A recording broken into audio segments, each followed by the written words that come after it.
I was just frustrated because I am a Scott Walker fan. In fact, the first time I was on this show and crashed this show, I was sort of touting Scott Walker as a potential great candidate for us if he'd won re-election, which he did.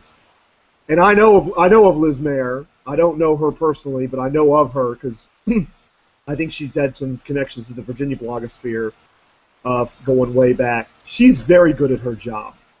And when I saw the morning that she was hired by Walker, I was very excited about this. Now, I didn't like her tweets about Iowa, and I don't like, even though I'm not a big fan of Iowa and New Hampshire going first in the GOP primary, the snobbery that comes from certain Beltway class folks about those states really bothers me.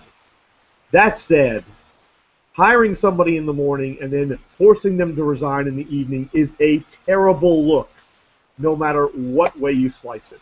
Because either you didn't vet her properly, which is insane to me that could happen, because for me, and I don't know, I've never worked on a campaign, but I would think of it this way. If you're working on a presidential campaign, your candidate is going to be vetted to a fairly well. They're going to literally turn his guts inside out, and that's the kind of vetting process it is. So if that's going to happen to your candidate, shouldn't you really have to, when you're hiring them, shouldn't you comb through absolutely everything that you can comb through? And that is tweets and Facebook and any other social media platform and whatever, whatever it is. You should be combing through all of it, and you should expect that if you're going to be hired by one of these folks. So they didn't vet Liz Mair, and it's not like her tweets are hidden. It's not like you couldn't find them. It's not like you couldn't dig them up. They're tweets. They're Twitter. Twitter's been around for how many years now? It's not exactly hard to comb through somebody's tweets.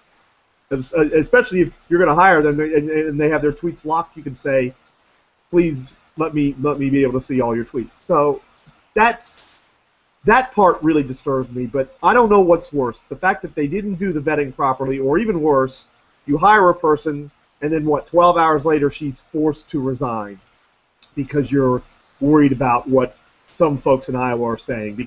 And I like Steve King. Let me make something clear. I like Steve King.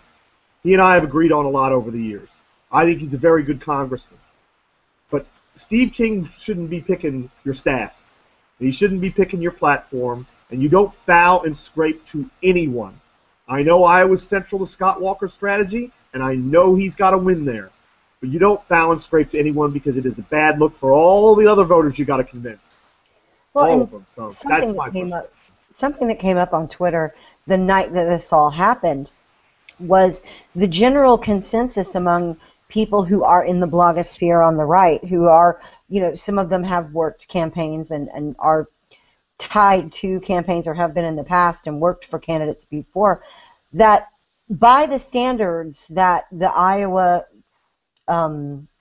complainers were setting, and whatever you think about what Liz Mair tweeted or whatever is irrelevant here, but by those standards that those guys are setting up, most of us wouldn't be able to be employed.